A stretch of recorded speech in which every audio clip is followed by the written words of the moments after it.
Pastor Joseph. Yeah.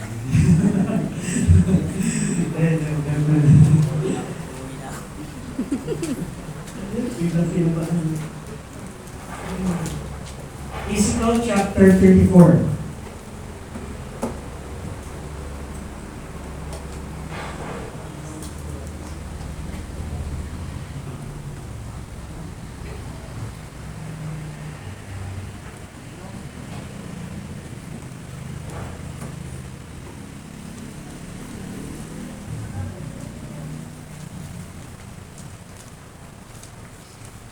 Just open there, buksan nyo na yung Bible nyo, and we would read it through mamaya.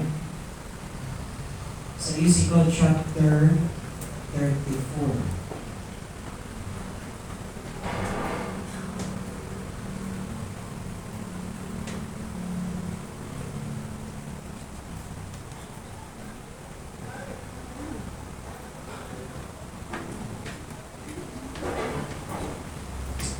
We'll talk about shepherds. So ito ay the chapter that is regarding shepherds.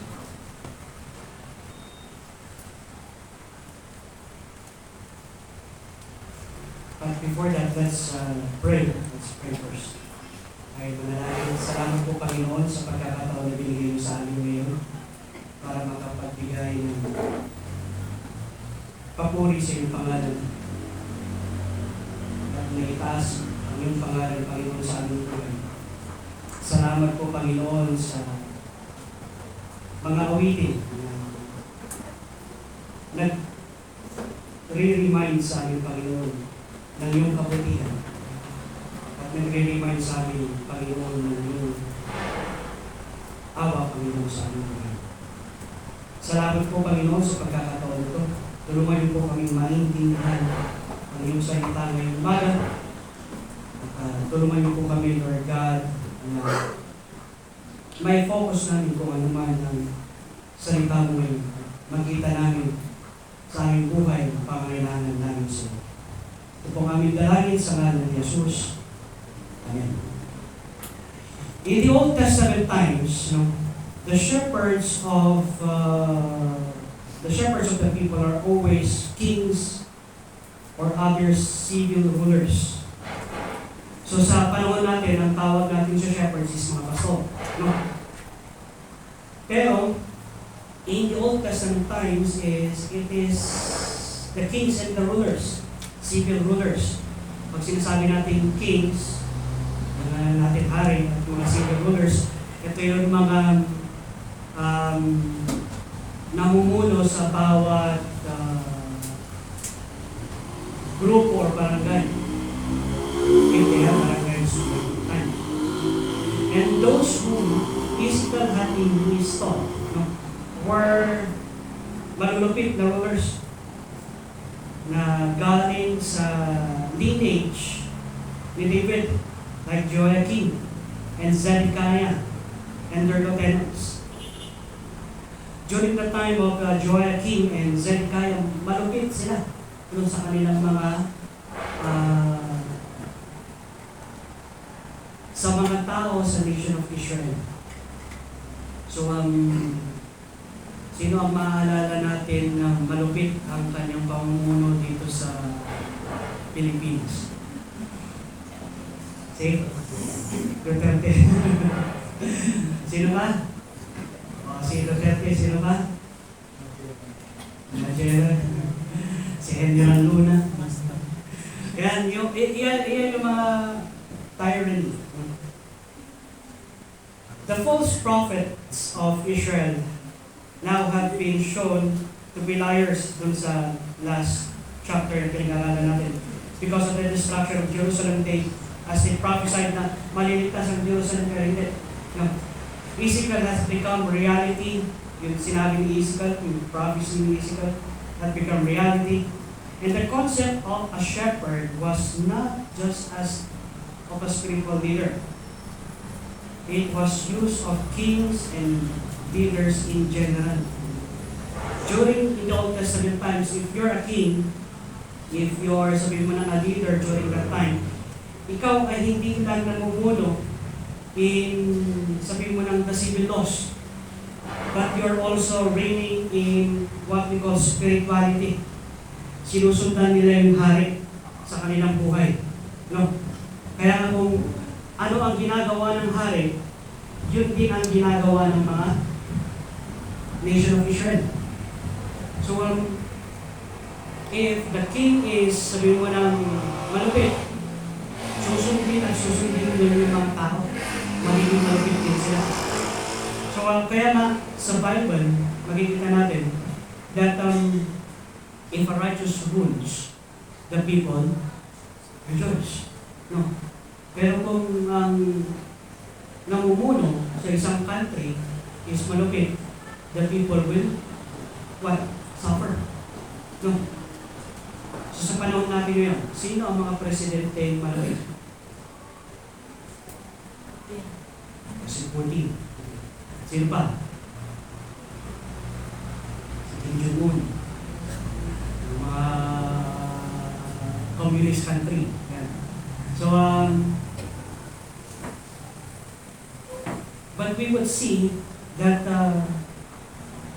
even the Antichrist, we would even find the Antichrist spoken as of the wicked shepherd and see a physical description of him. Kaya ito sa Zechariah chapter 11 verse 17, the physical description ng Antichrist. Now, tingnan natin ito. When we look at the world and the leaders na meron tayo ngayon, we had the season na isipin, is God aware? Aware ba ang Panginoon sa kanyang mga nilalagay na leaders at our time? Of course, ang sagot doon is, He is. Aware ang Panginoon. It is the Lord that puts leaders. Dahil sa isang church, siya ang nagalagay ng pastor sa isang church. So, kaya nga, sa lahat ng kahit sa classroom setting, ano yun ba? It is of the Lord's choosing. Parang doon sa, kung naalala yung high school, parang biro-biruan lang yung magboto ng presidente. Sa Panginoon, nilalagay niya talaga yung mga leaders niya. Yan. Kaya, hindi ko natatanong kung sino naging president dito ng high school. Sa kanyang classroom. Pero naging officer siguro kayo na. And yung mga iba, hindi. Pero usually, pag palabiro yung mga classmate, ang nilalagay nilang presidente nila is yung pinaka-leader nilang palabiro. Diba? Kaya sabihin ng mga iba, ano na mangyayari sa classroom natin kung yan yung bumoto natin? Diba? Pero kung titingnan naman natin in our years, naging maayos naman ang kanyang pamumuno. No? Naging maayos naman. Pero, ginawa nila yun out of what? Out of joke. Nanalo out of joke, pero naging maayos yung kanyang pag-roll sa klase. God knows. No? He knows what our president is doing. He knows what the Congress leaders are doing. The action of our governors and the state of legislators do not catch him off guard. Alam niya yung mga batas na pinapasa during our time. Pero bakit parang kagabi? Tama-tama ito eh, sabi ko yun. Nakatanggap ako ng email. Diba, naalala niyo sa GB? Email natin kay ganyan ba? So, susugat naman siya doon. So, meron naman siya susugat. So, pero may pasapa rin. Kaya nga, if you will see sa buhay natin bilang isang mananampalataya, alam niya, he is aware. No, he is aware of the laws that are being passed. Alam ng Panginoon yan. Yung mga boss natin, alam niya kung ano ang pamumuno niya. yung mga principals, yung mga leaders. But perhaps we should be most reminded that He is keenly aware of what the leaders in our home are doing. No. Tayong mga parents, ano ang ating ginagawa para sa ating anak to lead them? No. He knows it all. He sees it all. Nakikita yun ng Panginoon. Kaya nga, in the Old Testament times, government leaders, pastors, priests, and all that leads a group or family are both spiritual and physical leaders. Until our time, hindi yan na-abolish. God made the father to be a spiritual leader at home. God made the barangay captain to be a spiritual leader in the barangay. God made the mayor to be a spiritual leader in the city or in the town that he is handling. Yun talaga ang meant ng Panginoon. Ang meant ng Panginoon is we need to have godly leaders. Now, dito sa chapter 34, iisipin natin na shepherds, hindi lang pastor to. No. It is also political leaders in our time. It is also political leaders in those days. No. Mga king, mga leader ng organisasyon, lahat yan ay dapat maging spiritual leaders. No. It's not just physical laws, but spiritual leaders. Now,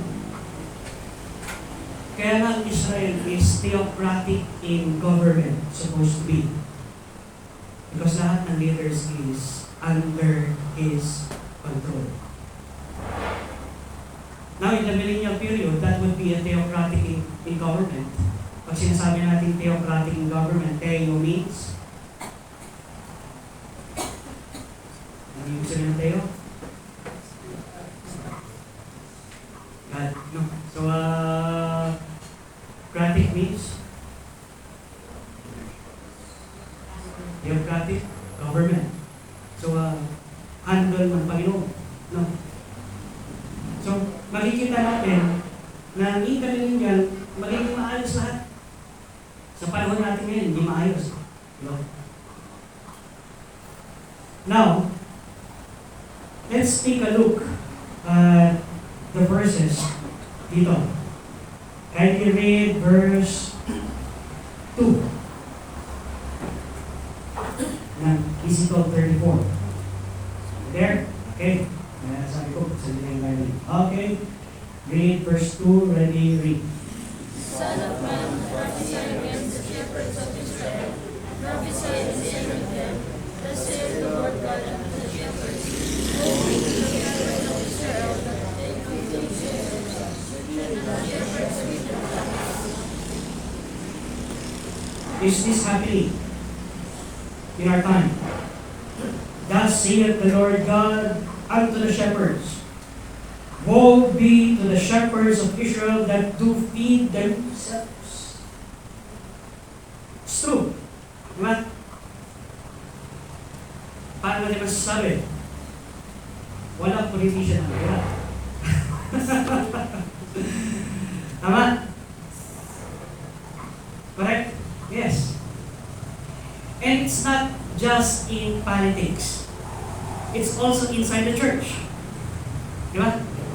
Sa mga churches. Makikita natin na meron silang vow of sabihin mo ng ano yung vow na yan? Yung pagiging poor, di ba? Pero hindi. Wala. Hindi naman. And we could see even in our leaders, corrupt na yung government. Nakukorrupt pa pati church. Why? We could see that in our days, they're feeding more of themselves rather feeding the people.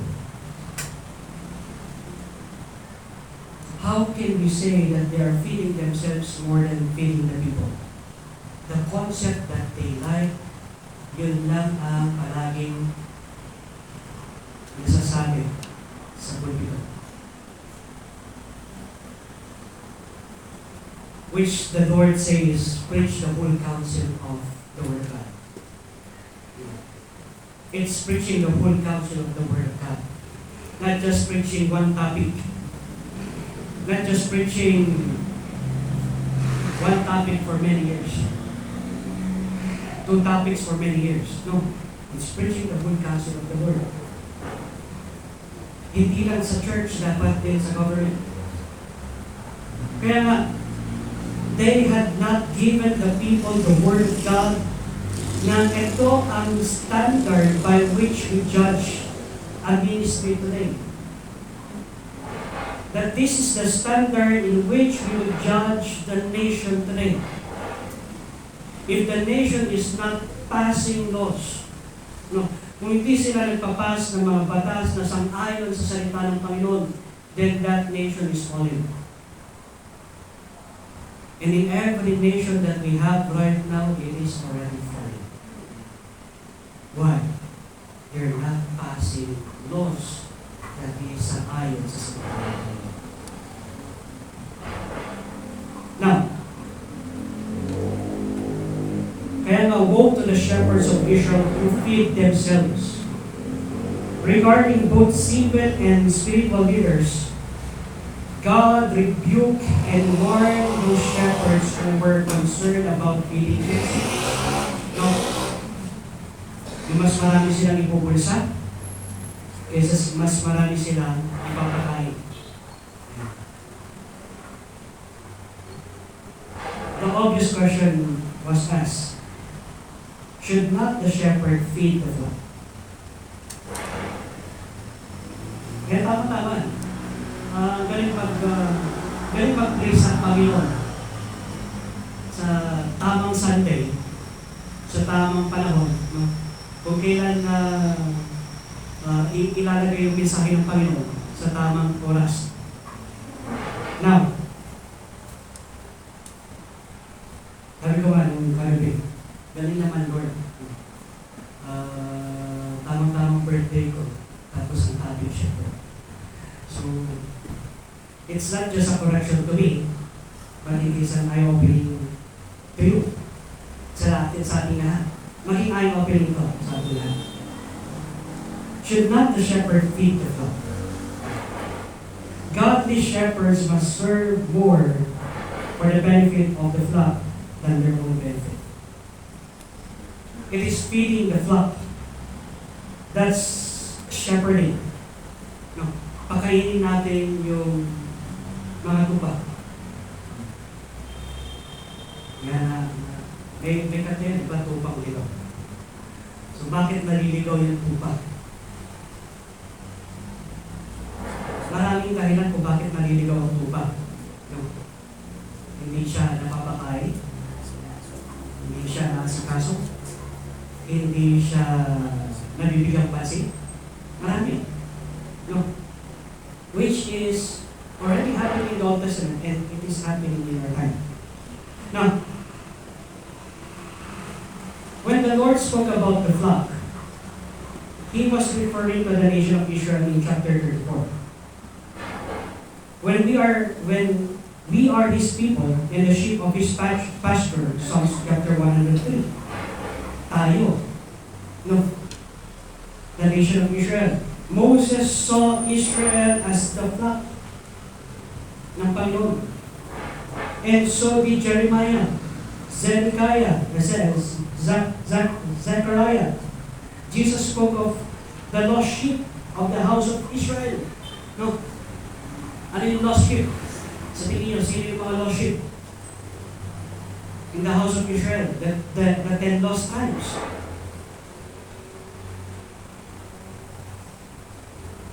Because Jesus called Himself the Good Shepherd and the door of the sheep. So in the time of Jesus Christ, did the Lord Jesus Christ gather them all during His time? Nag-gather niya ba yung 10 lost tribes? No, hindi pa. Because that is not yet the time. The image of the flock carried over the church. Tayo. In Acts chapter 20, verse 28 to 29. 1 Peter chapter 5, verse 2 to 3. We are the flock. Yung mga tumanggap sa Panginoon as His personal Lord and Savior becomes the flock. Our Lord is our shepherd. Kaya yung mga pastor is under shepherd. Our English word pastor comes from the Latin that means shepherd. So, what is the job of the shepherd? To feed the flock. Feed the flock. Now, all of us are needy people. Lahat tayo. And the only thing which can minister sa ating needs is ang salita ng Panginoon. If a minister is not giving the Word of God, he is not ministering. No. Pag hindi talaga pinapakain ng salita ng Panginoon, yung pastor, hindi niya pinapakain ng salita ng Panginoon ang kanyang mga members, is not giving the Word of God. Paano natin masasabi na the Word of God ang kanyang pinapakain? May verse? Is it in the verse? May bukas lang siya ng verse, tapos you open with me in the book of Genesis. Basahin natin. Pagkatapos nun, nabasa niyo yung verse, iba yung message doon sa verse na pinasa. Right? So, is that feeding the flock with the Word of God? No. That is not feeding the flock with the Word of God. Ang feeding ng salita ng Panginoon is you open the Word of God and you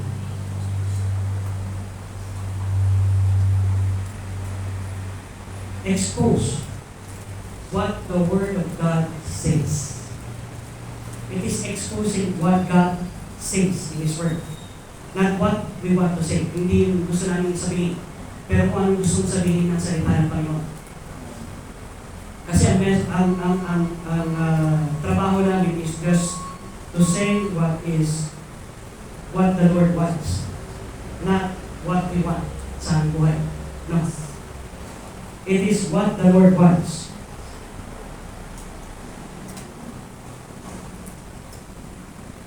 Kaya nga, lahat tayo ay may pangangailangan. At ang pinapangangailangan natin is salita ng Panginoon. The only thing that can change us, the only living thing that can change us is God's Word. It is God's Word. Wala na iba. It's not a concept of this world. It's not a concept ng Bible. It is the Word of God. The Word of God can change a person. Even the worst person, kahit yung pinaka-worst na person, God can change through God's Word. If a minister niya is not giving God's Word, then he is not ministering at all. What is the ministry for? Kung hindi nandun sa salita ng Panginoon. Now, take a look at verse 4 to 6. Just read verse 4. Yeah. Read verse 4. Ready, read. Since neither have you healed that which was sick, neither have you bound up that which was broken, neither have you brought again that which was taken away, neither have you sought that which was lost, but with force and with cruelty have you ruled it. And they became meat to all the beasts of the field, and they were scattered. My sheep wandered through all the mountains, and found their hiding. Here and thou hast scattered upon the ways of the earth, and none did search or seek after them. Okay, pinasa niyo yung word. Pero, kita natin, yung meat should be translated as food. So, tingnan nyo to. Ang ginagawa nitong mga shepherd na to, imbis na pakainin nila yung kanilang flock, no? Sila ang pinapakain. Sila ang kumbaga yung flock, no? Nasobrahan. Yung word dito is na-abuse. Too much abuse of the shepherd. My flock unfed, the sheep will scatter elsewhere.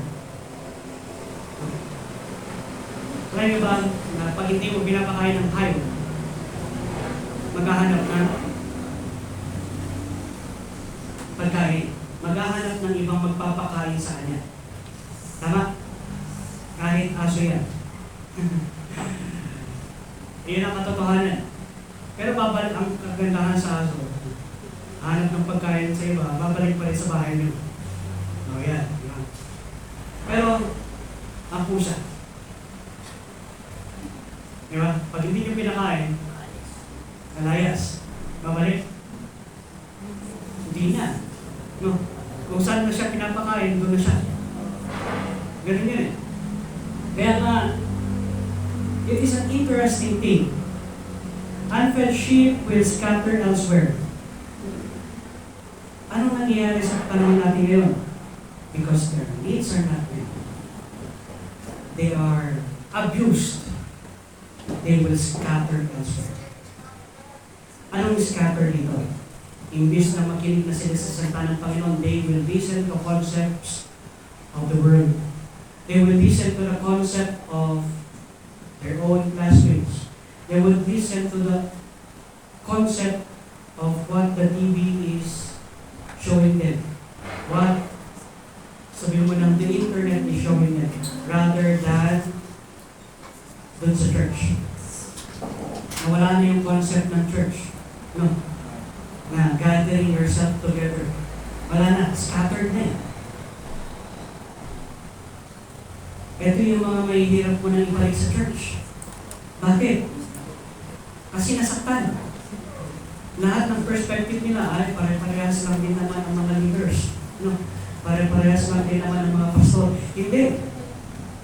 Yun ang katotohanan, hindi lahat. No? Pare-parehas lang din naman ang government. Kahit sino umupo sa maging mayor o maging presidente ng Pilipinas, parehas lang din. Wala na tayong choice para mag-scatter abroad sa Pilipinas, di ba? Kasi kahit mag-scatter abroad ka sa Pilipinas ka pa rin. So, parehas pa rin. Maliban na lang kung lilipad ka. Kaya nga maraming mga Pilipino, hangad nila ang ibang bansa. Have you ever wondered why na mga Pilipino gusto nilang mag-abroad kesa maiwan dito sa Pilipinas? The reason why, we are working too hard and we are not being paid at all. Yung pawis at yung pagod na meron ka dito sa Pilipinas is not worth doon sa pay. Diba? Tapos learning mo doon sa ibang bansa. Alam mo, ito lang trabaho ko, tapos ito ang aking sahod. Wow! Diba? Taga-pitas lang ng makadelyan nuts. Taas ang sahod. So, beer mo. Pagpunta sa Japan, nagpitas ka lang ng strawberry. Taas ang sahod mo. Dito, nagpahin ka lang ng strawberry. Nagbenta ka nga ng strawberry. No. Wala pa dun sa binentaw. Yung pagod mo. Tama. Bakit kaya ganun? Kaya nga ang mga Pilipino gusto nilang mag-abroad. Kasi it's not worth the pain. Which is true. Yun yung sinasabi ng salita ng Panginoon. They scatter abroad. Kaya nga, maririnig mo sa mga Pilipino is the American dream. Yung mga ganun. Gusto ko pumunta sa Amerika. Gusto ko pumunta sa ibang bansa. Yung mga taga-ibang bansa, ayaw nila pumunta dito.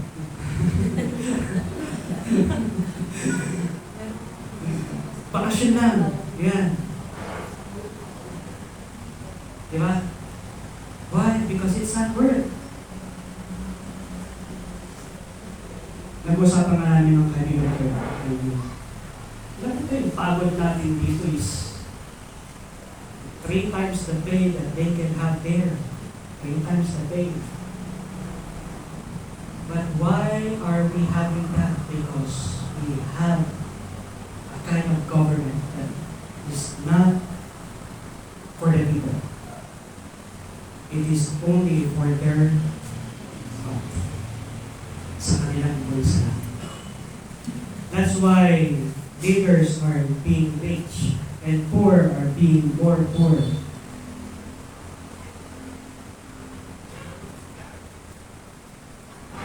But tingnan niyo to. God will never relinquish His right to those that are under His shepherding. That's the only hope that we have. My sheep, my flock. Diba?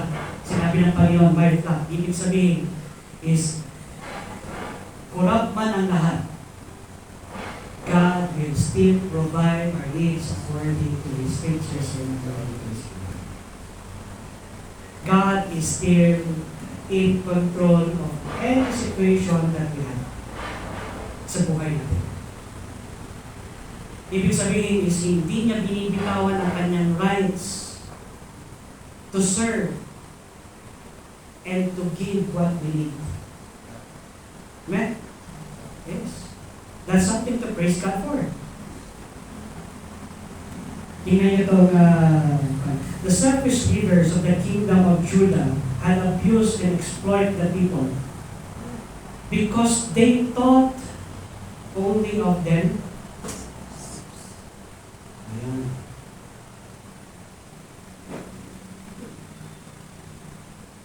How do leaders exploit people? They milk the sheep, ate the curds, fleeced the sheep, made garments of wool. They butcher the sheep, enjoy the meat, but they fail to care for the sheep and their meat, to meet their needs.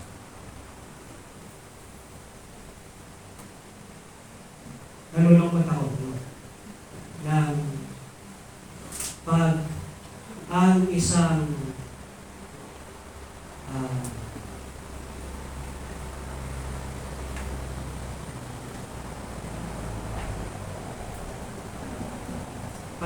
sabi mo ng branch ng government ay hindi niya ginagawa yung kanyang supposed to be na ginagawa. Na-experience natin yan sa pandemic. Experience sa pandemic. Parang tayo, di ba? Yung mga taxpayer, sila yung mga hindi binigyan ng relief. So, ewan ko sa barangay nyo, yan. Pero sa barangay namin, gano'n. So, bakit wala kang relief? Kaya yung taxpayer.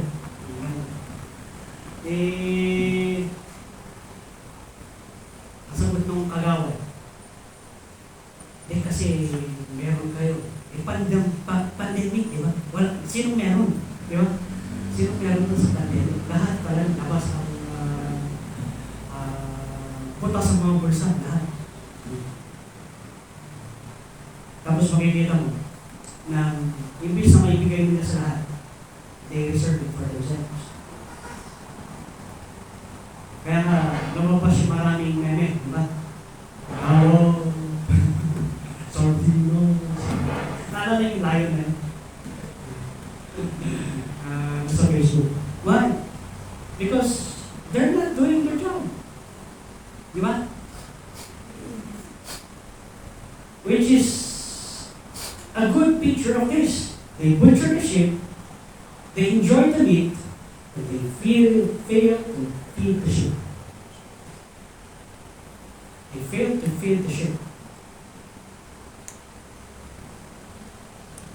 Pagdating naman sa church, yung pipigain ka na wala ka ng pera, para kang Colgate, no, na pinigat, tapos ano mangyayari? Wala ka namang pamasahe, ibigay mo ang last na pamasahe mo, God will provide. Binigay mo, hindi ka pa ihahatid. Problema ka talaga. Tama? Yes. That is wrong. That is so wrong. Why? Yes, we love bishops. Yes, we love pastors. No. But let us also be good steward for our family. Eh paano kung wala ng pagkain ng pamilya mo, ibibigay mo? That's sad. That's not giving at all. Hindi yung giving. That's suffering. That's not even in the Word of God. Hindi yung nasasalita ng Panginoon, bigay mo lahat. The only thing that God requires is to balance your giving and to see the need of the ministry, to see the need of the brethren, to see what is in need, and then we give.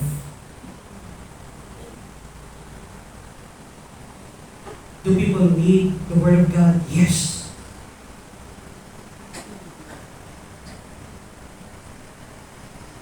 Kaya nga, kung titingnan natin, the ministry is so abused that what? Nabibigyan na ng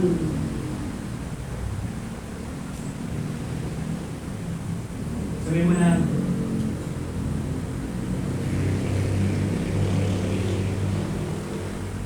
churches would appreciate the pastor that is sabihin mo na, wow, dami mong mission. Pero they do not see na yung mga members nila is already suffering.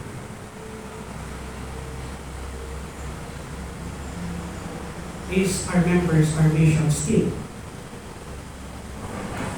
Yes. Diba? Kaya nga family, magtutulungan tayo sa bawat isa. If one needs something, we need to give to that person. Why? Because we love the brethren. We love the flock.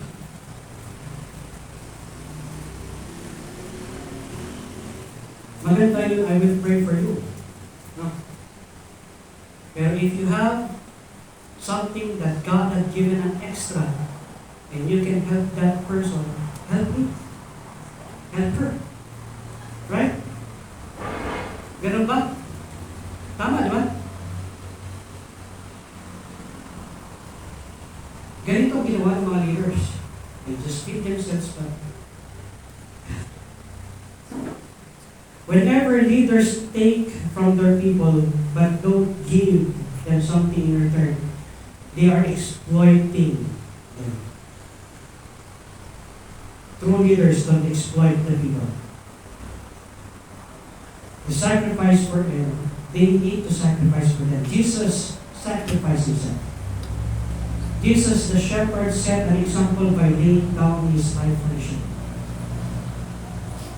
He's laying down his life for the sheep. Laying down his dreams. Laying down his ambitions. Just for the sheep. John chapter 10 verse 10. But, kaya kahit gaano kahirap ang mission, pastor, you go. Tama? Why? Because we have the sheep. That is our job, to feed the sheep. Kahit gaano kahirap ang ministry, kahit gaano kahirap ang you still do it because it is our calling.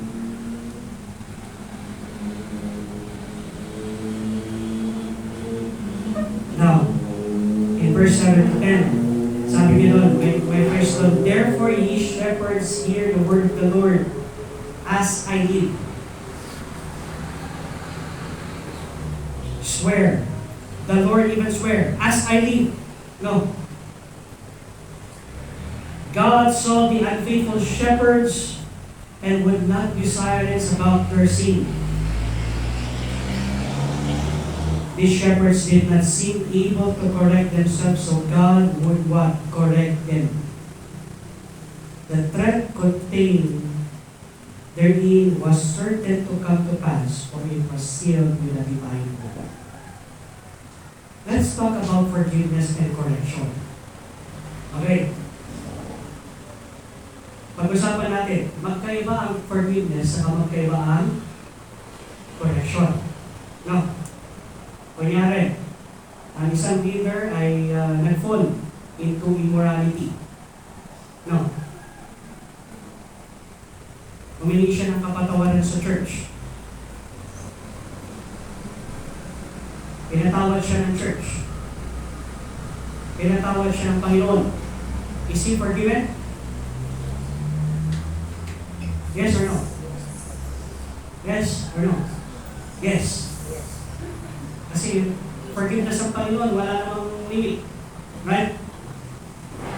But what is correcting? Ang correcting, if that leader still asks forgiveness and do the same sin, he may receive the same forgiveness from God, but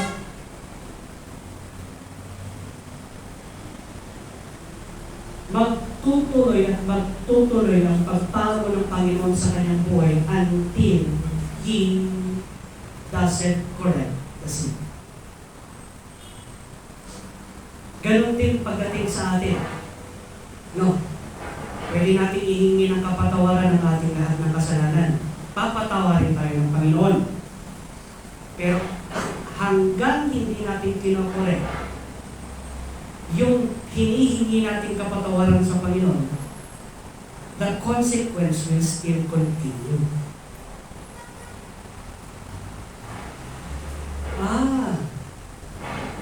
Pinatawad naman na ako ni Lord. Pinatawad naman na ako ng church. Pero bakit continuous pa rin yung relationship? Ibig sabihin, what? Anong kailangan gawin ko? God will, what? As I live. God will, what? Not be silent. Doon sa buhay ng tao na yun until he is corrected. That is correction. Ang correction is when we surrender doon sa kagustuhan ng Panginoon, hindi sa kagustuhan natin. Pero Lord, pinatawad mo na ako. Yes, pinatawad na kita. Pero hindi mo pa rin naman pinatawad. Kaya continuous pa rin yung correction na binibigay ni Lord. Kaya nga magkakaroon ng, bakit pala? Ito, nangyari na ito sa akin noon. Bakit nangyari ulit ito sa akin ngayon? Because we're still living in sin. But God had already forgiven you. Pero hindi pa nakukorek. Hindi mo talaga ng Panginoon sa buhay niya. God will correct them. Lalo na itong mga shepherds, lalo na itong mga leaders.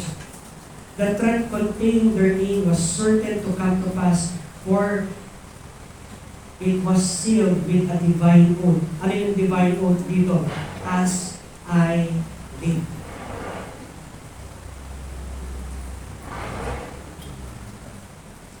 Your wife is still your wife. Whether nag-separate kayo, your wife is still your wife. If you're separated, ano sabi sa Bible? Live a single life. Don't marry another. Hindi pwedeng sabihin, hindi kasi siya wife material. No. Sa mga doctrine na yun. Walang ganong doctrine na sa Santa pa yun. Binigyan ka ng asawa, di asawa. Tama? The threat contained. God will correct it. As I live. It's a divine oath ng Panginoon. 2 saith the Lord, God will surely do it. Deliver my flock. Now this is a messianic. Tingnan nyo. Paano i-deliver ng Panginoon? From verse 7 to 10. God will do it by removing them from their position. If hindi man sila maalis sa kanilang position and cause them to cease from feeding the flock. No. Kung hindi man sila maalis sa position, ang gagawin ng Panginoon is God would do it stopping their abuse of the flock. Pag sinasabing stopping their abuse of the flock, dalawa lang yan. Paalisin ng Panginoon yung abuse. Palilipatin niya ng ibang lugar. Ganun lang yan. No. Neither shall the shepherd feed themselves no more. God will do it by removing His flock from them. No. Ayaw mong malis dyan. Ayaw mong mag-step down. Then God will remove the flock. It's not because nag-backslide sila, ayaw maalis sila sa church. It's not because that. Maraming reason baka abuse sila. You know? Ganun yun. Maraming reason kung bakit umaalis ang mga pupa sa simbahan. Kung ako naman yung pastor at kinorek niya, ayaw niyang tanggapin yung correction, alis talaga yung flock. No. Pero kung hindi okay yung pastor, abusive yung pastor, aalisin ng Panginoon yung tupa. Ililipat niya sa ibang fold. Why? Because it is God that works.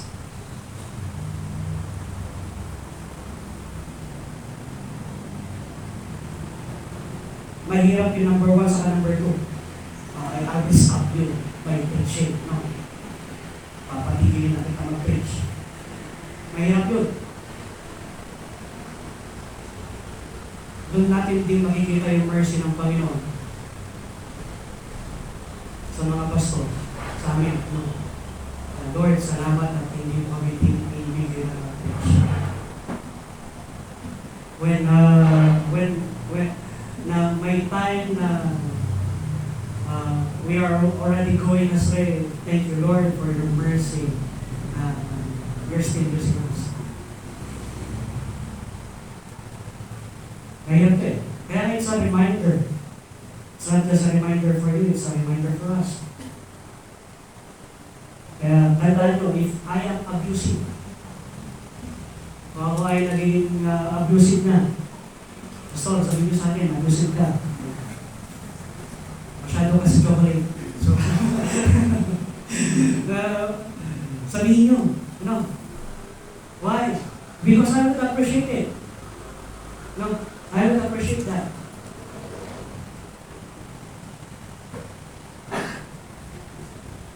Because I'm handling God's word. Alam nyo, tama yung topic din namin dun sa Abis. Yung topic namin ngayon, ngayong linggo, is 1 Peter and 2 Peter. Which is, ang 1 Peter is regarding sa shepherd. Abuse ng shepherd. So, dalawa ang mention niya doon na abuse, na hindi na siya nakakagulat. Kasi nangyayari na to sa mga churches. No. It's either misuse of funds, or it's either abusive in sabihin mo ng sexuality. No? Immorality. Hindi na siya nakakagulat. Noon, magugulat ka, isang pastor, bumagsak sa immorality. Nakakagulat yun noon. Pero ngayon, parang it's the norm. Hindi tayong norm ay tama. Ano? Kailangan pa rin i-correct.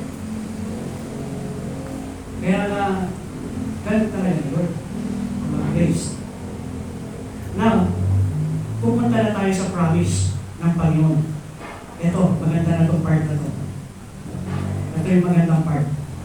From verse 11 to verse 29. The good, great, chief shepherd, the Messiah. There are 18 I wills na sinabi ng Panginoon dahil hindi ginawa ng mga shepherd niya yung dapat nilang gawin, ang Panginoon ang gagawa. Ang Panginoon ang gagawa. We will not go through the 18. No. We will just go to the summary of it. Now, the first, was there any hope for God's scattered people? Yes, there is. May hope pa rin tayo. Because the Lord would come to deliver His flock from their oppressor and gather them to Himself. If you would see in our times, is the nation of Israel being oppressed? Yes. But in the deep oppression ng nation of Israel, God will gather them. Yun yung promise ng Panginoon. Ganon din pagdating sa church.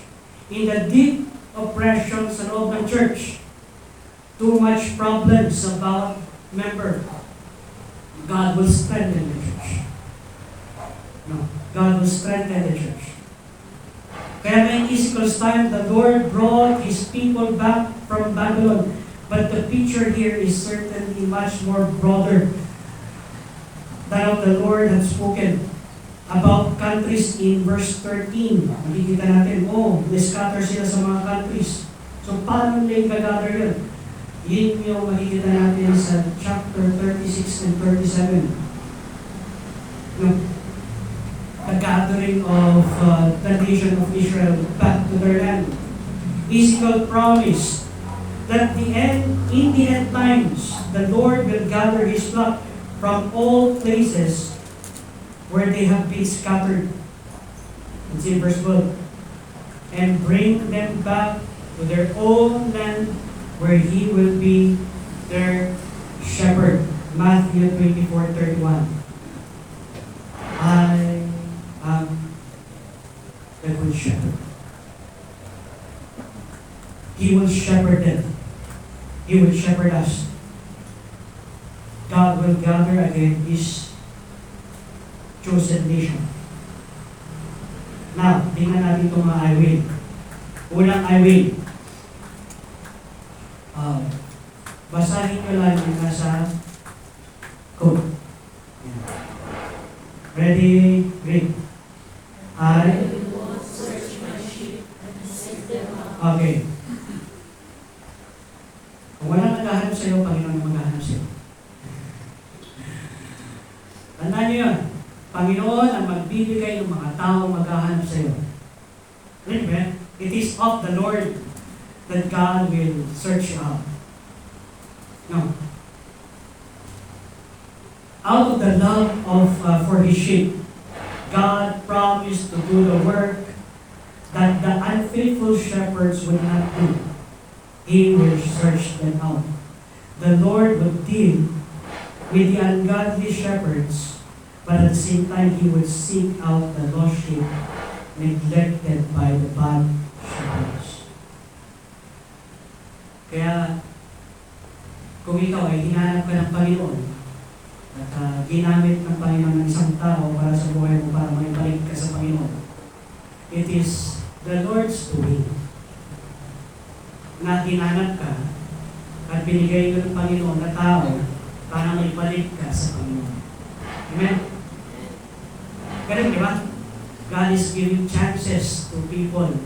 God is giving chances to His sheep to return back to the fold. I will both search my sheep and seek them out. Isang promise yun ng Panginoon. God will seek you out. Pangalawa, doon sa quotation, the three, I will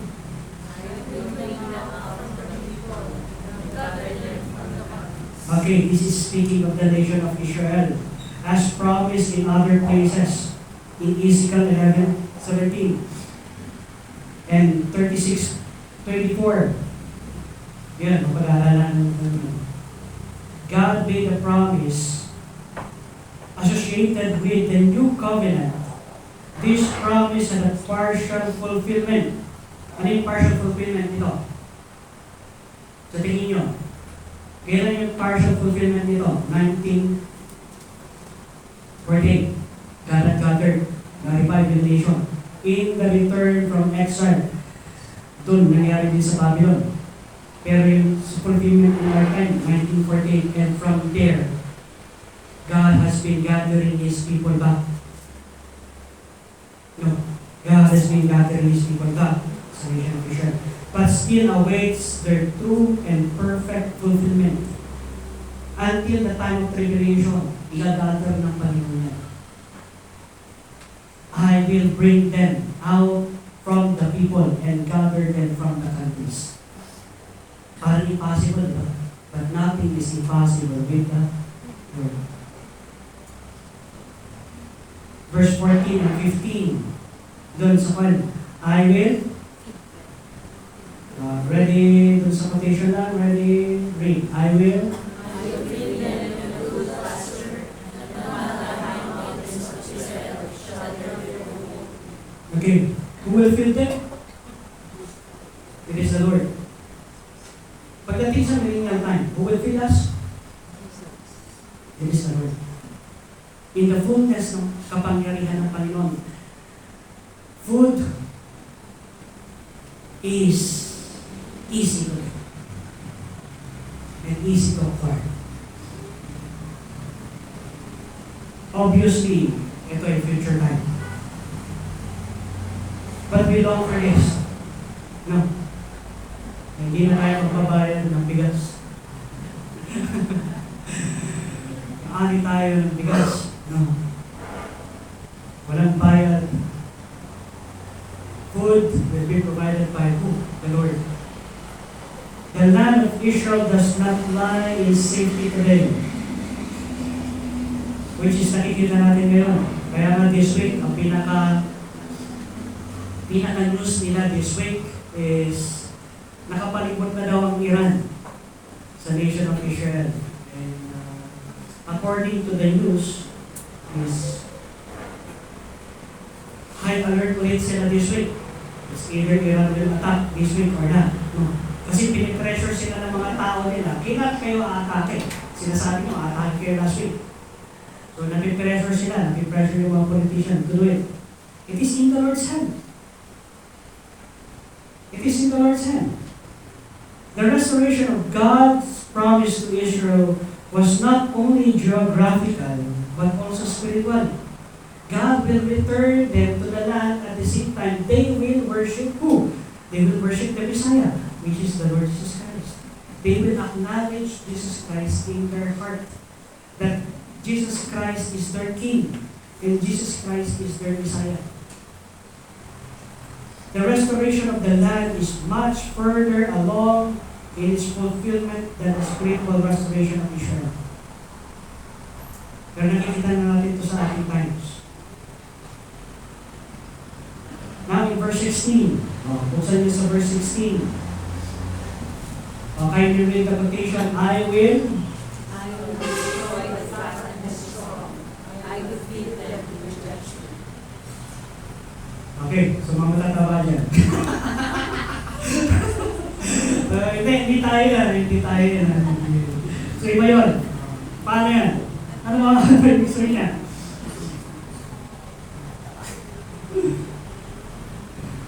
Yung binabasa ko doon, pati ko ako dito. Okay. And strong, I will feed them with judgment. God promised to judge the proud among the sheep. Remember what Peter said? No. The proud will be what? Be put into a base. At yung mga humble, they will be lifted up. God hates pride more than ever. God promised to judge the proud among the sheep. This is a promise among the sheep. No, sa atin. Those who were fat and strong but not fed of the Lord, there would be a cleansing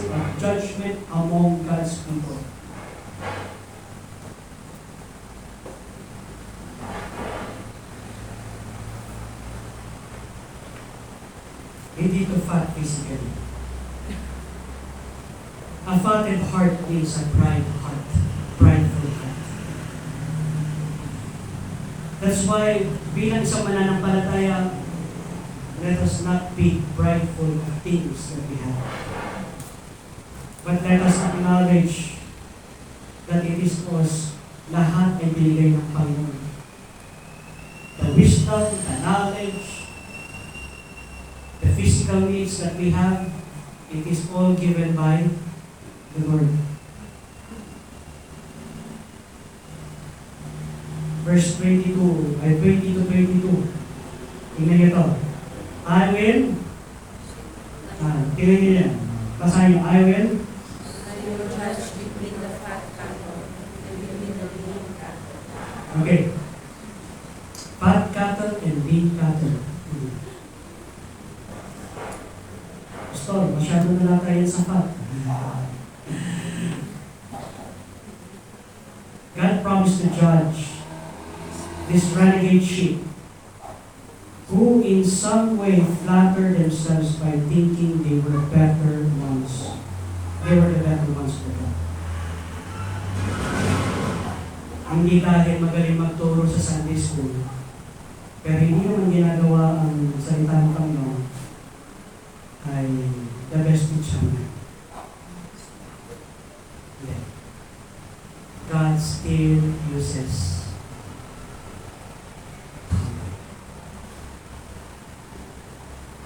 it's not the talent. It is what God can work through. Tama? Marami nga sa atin. Marami sa atin na gusto mag-expression ng pagka-redeem. Gusto, hindi naman pang-expression ng maling boses. God will work it out in boses. Tama? Marami akong kakilala na hindi naman ganun pagandahan ng kanyang boses, but when he sings, it speaks to the heart. Why? Because he sings to the Lord.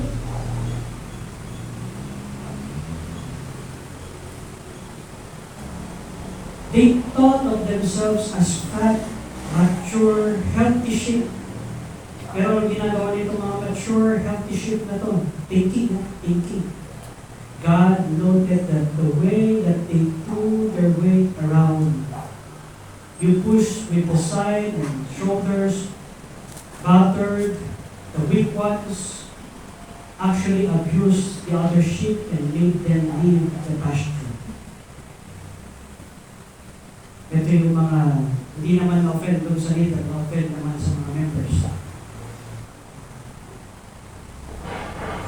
Ingat tayo. No? Ingat tayo. Kaya nga, hindi lang sa pastor, kaya tayo mga member. Ingat tayo na maka-offend tayo ng mga sheep. Bakit?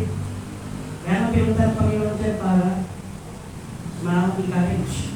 No? Let us be aware of them. Let us greet them with a warm smile. Kahit matagal na silang wala sa church, smile pa rin, parang nag-abroad lang. Ganun lang yun. At least bumalik. Diba? That's the opinion of God. At least bumalik siya. Praise the Lord. Yeah. Hindi yun, bumalik ka pa. Wala. Diba? Naghahanap nga siya ng mga encouragement ng kapatiran. Kasi lahat naman tayo, kailangan natin ng encouragement.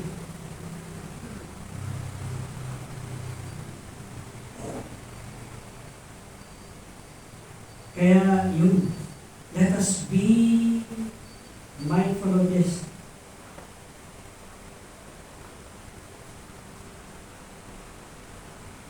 Verse 23 and 24. Ito medyo prophetic kasi ito. Let's read the scripture, the whole 23 and 24. Are you reading 23 and 24? Ready, read. And I will set up one shepherd over them, and he shall with them, even as their son David. He shall with them, and he shall be like their shepherd. And I the Lord will be their God.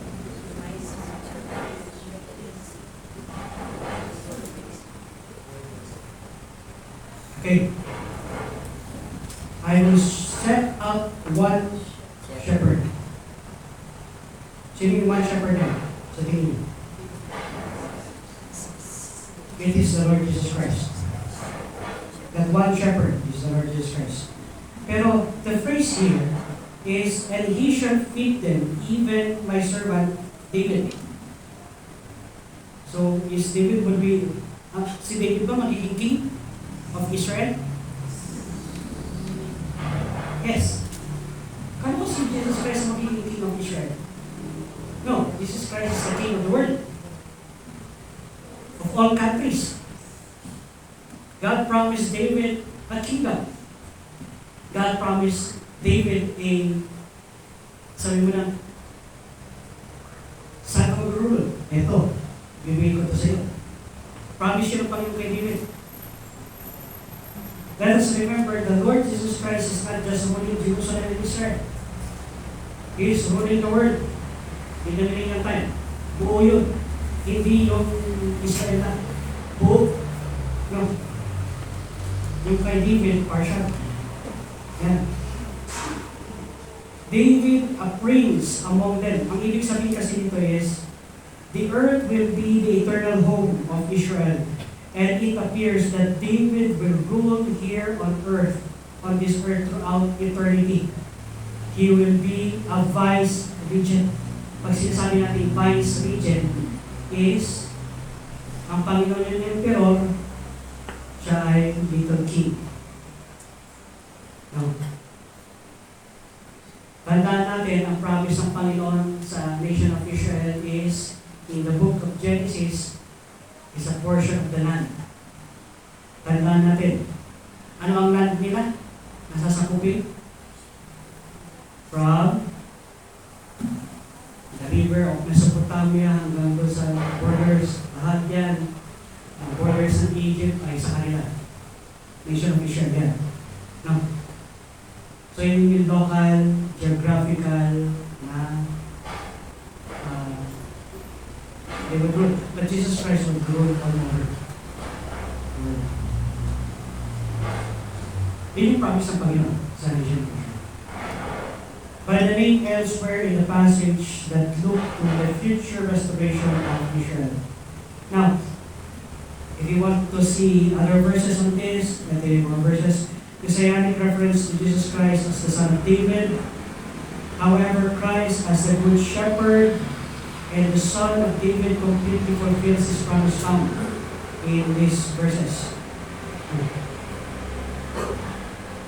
Jesus Christ will rule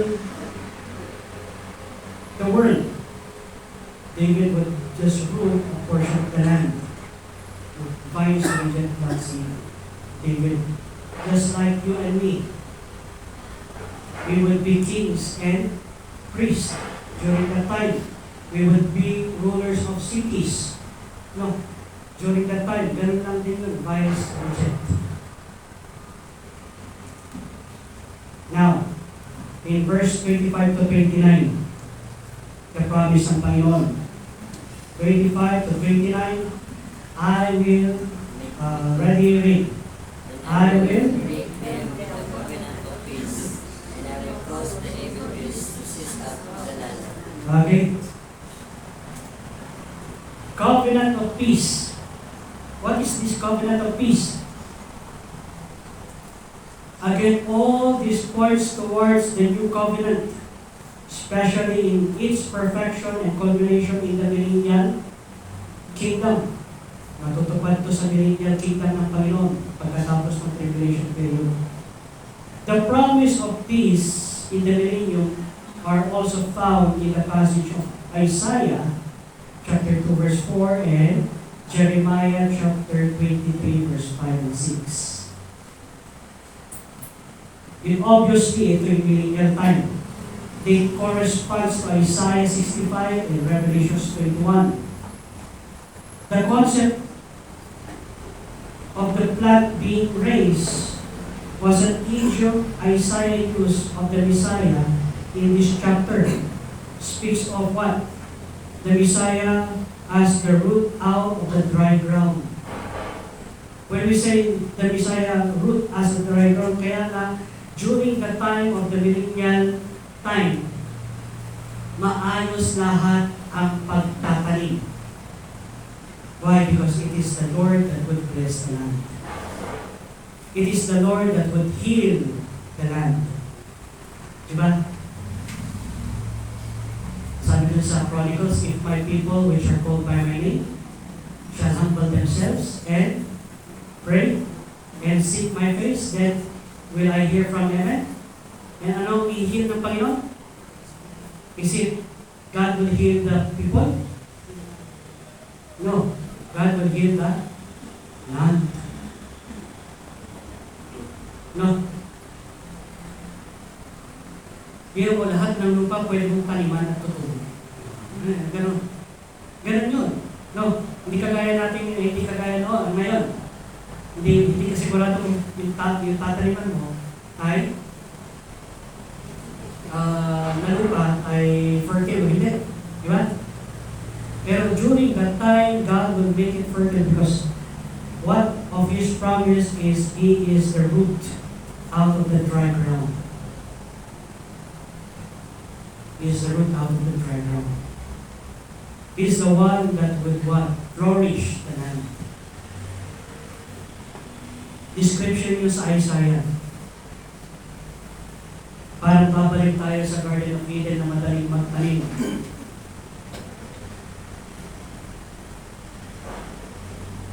Ang time ni Adam, hindi siya naghihirap magtanim. Before the fall, pero nag-fall na, ang punishment ng Panginoon sa kanya is you will sweat. Saan ka nakakita ng farmer hindi nagpapawis? Diba?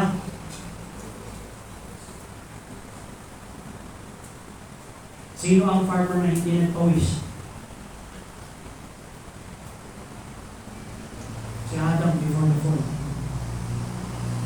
Ay nga, si Adam before the fall, hindi siya nagpawis.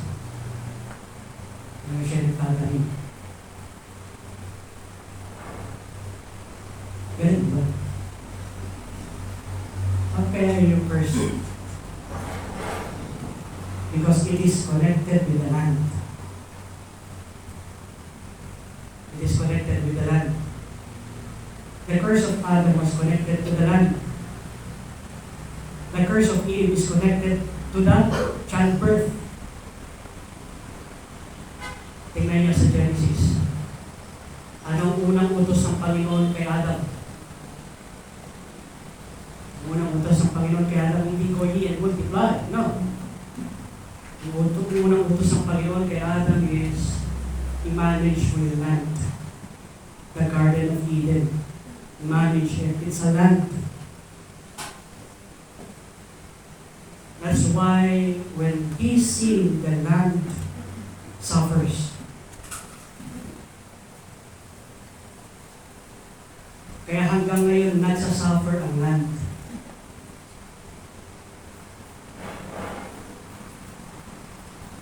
That's why prophecy is, He is the root out of the dry ground. It is the Lord Jesus Christ who will keep fertile to the land.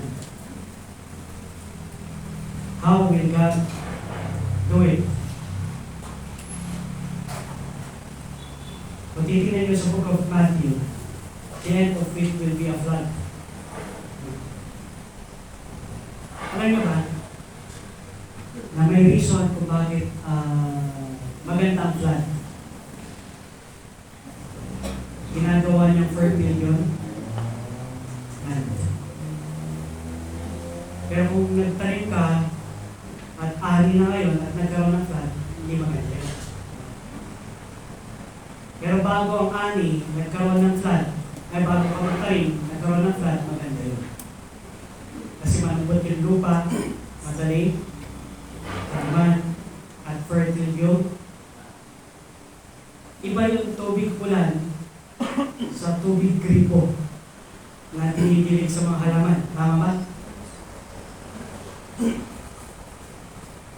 Kaya ang pagtag-ulan, greeny ang paligid. Why? Because it is the Lord's blessing. Nandun din sa Isaiah 65. Pag yung city na yon at yung lugar na yon ay obedient sa Panginoon, God will send rain. Pero pag hindi sila obedient sa Panginoon, God will not send rain. Blessing ang land. God not only promises people a praise, but also peace. What is peace? God would protect them and provide for them. They would be secure. Are we secure? No, we're not secure. Pero sa panahon na to, yung promise ng Panginoon, they will be secure and feel safe because they would no longer have fear. Wala na silang takot.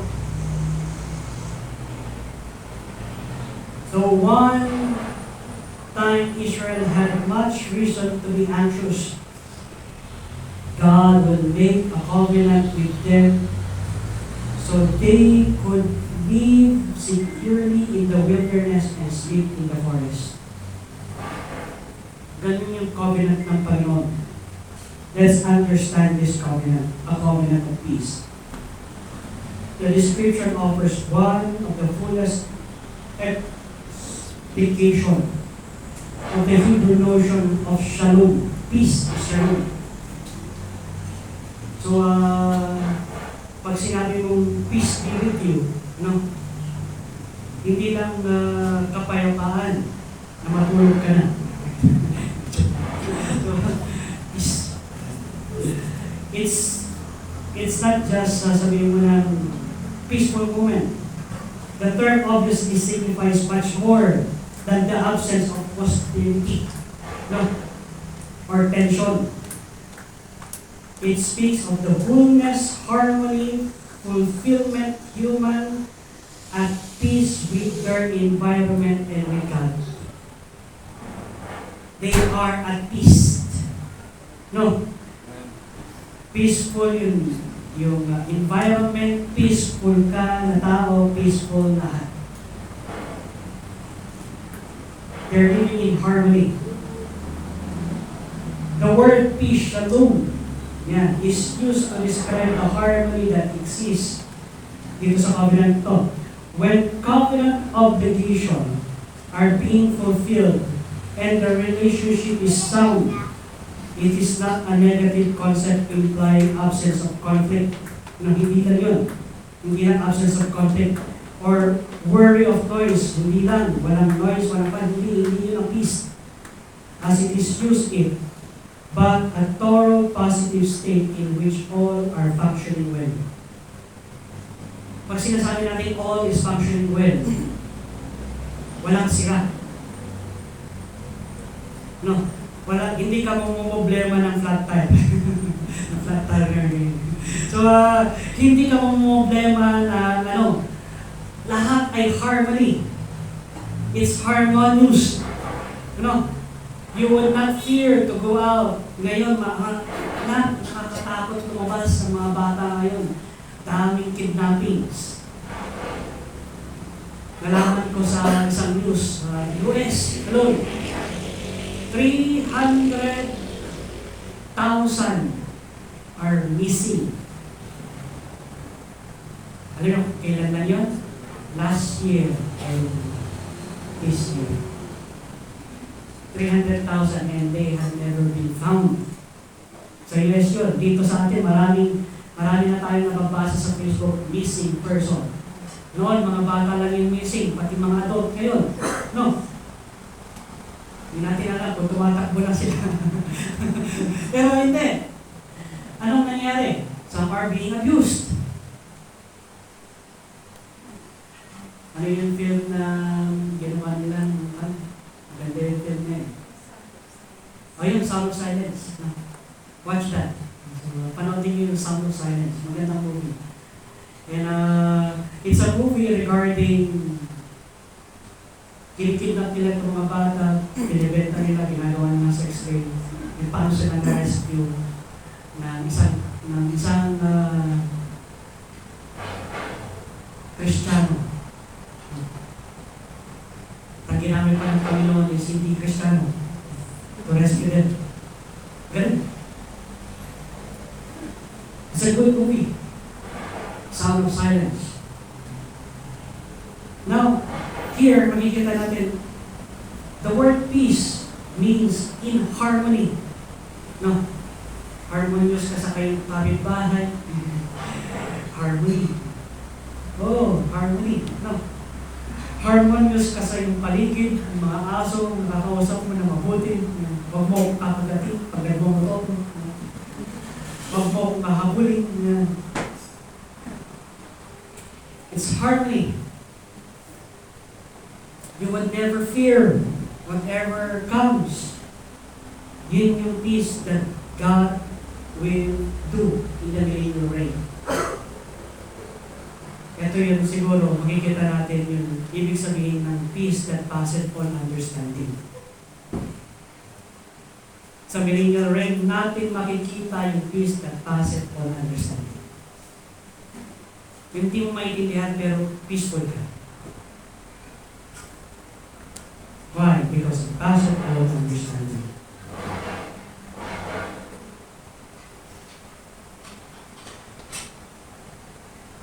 The last verse. Last two verses. Let's read from the screen. Ready? Read. Thus shall they know that I, the Lord your God, am with them, and that they in the house of Israel are my people, saith the Lord God. And ye my flock of my pasture, are many, and I am your God, saith the Lord God. Thus shall they do. How will the people know? When prophecies are already being fulfilled in our times. When the word of God comes alive. Thus they shall know that I, the Lord their God, am with them. You know, ito nangyayari sa nation of Israel. They are too dependent on their weapons. They're too dependent on what they have. But the Lord says, they shall know that I am the Lord. When they would have no weapons at all, there would come a time na wala na silang mga weapons to shoot. And yet God will protect them. Tingnan niyo sa Book of Revelation, sa Book of Revelation, sa Book of Revelation. Makikita mo ba may weapon ng nation of Israel? Wala. They will just depend on God. They would not depend on treaties. They would not depend on peace treaties. They would depend upon God. Anong tinuturo ng 34 sa atin? God is our shepherd. The Lord Jesus Christ is our shepherd. He will feed you. He will provide all our needs.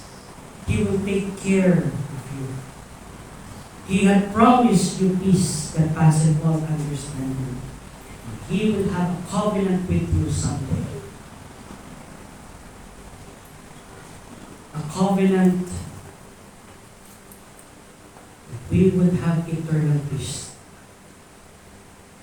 Harmony with the environment and harmony with everyone. Thus saith the Lord. Ye are my flock. Tandaan natin, no? Ang sheep hears the voice of his shepherd, and they know that, and they follow it. They follow the Lord. Hear what the Lord wants. My sheep hear my voice, and they know me, and they will follow me. And ye are my flock, the flock of my pasture. Amen. I am your God, saith the Lord. Kaya nga, we stand amazed. We stand amazed every time the Lord provides the need. Every time the Lord gives us strength. Every time the Lord, when we are weak, God's promise, God will make us strong. He is our good shepherd. And the good shepherd giveth his life for the sheep. There's no other shepherd that can do the best job than the Lord Jesus Christ.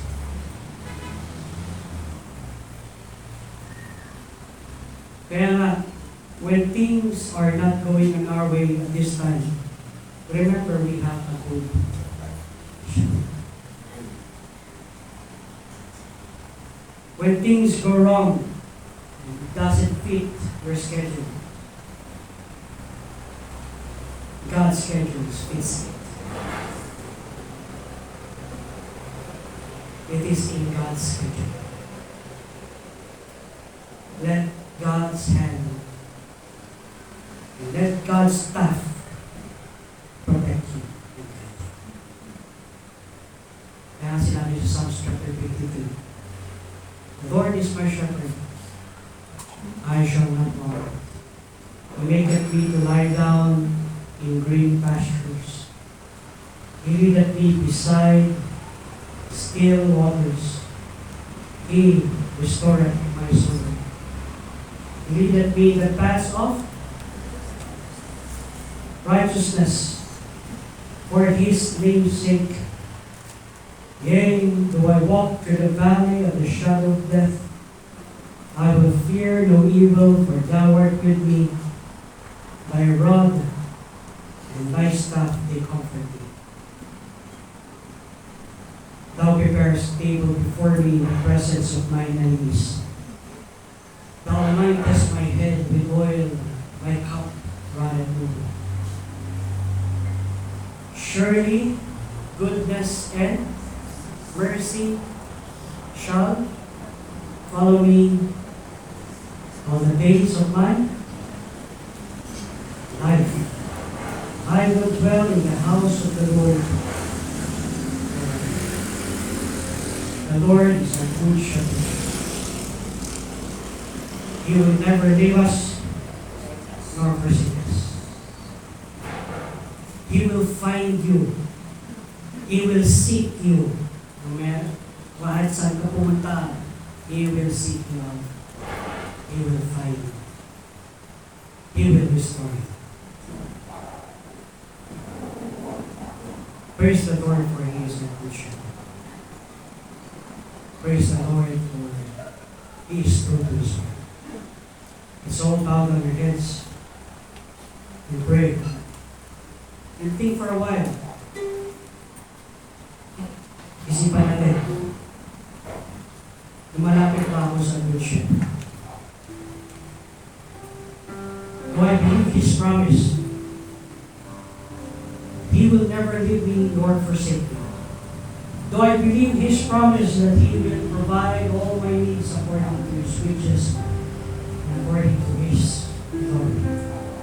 Do I even believe that when I am lost, God will find me? God is. Kung may nawawala,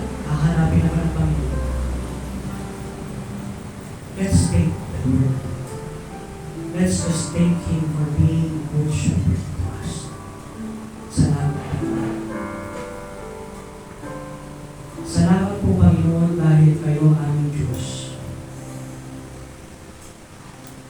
Kayo ang aming Pastor. You are our shepherd.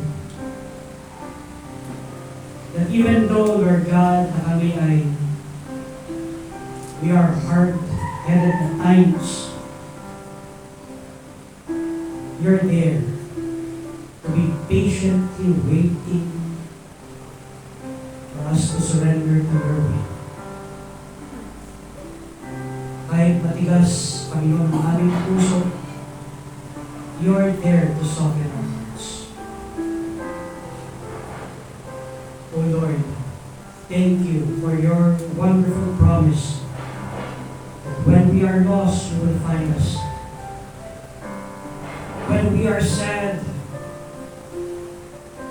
you will be there with us. When we feel weak, you will provide us strength. When we are wrong, you will correct us.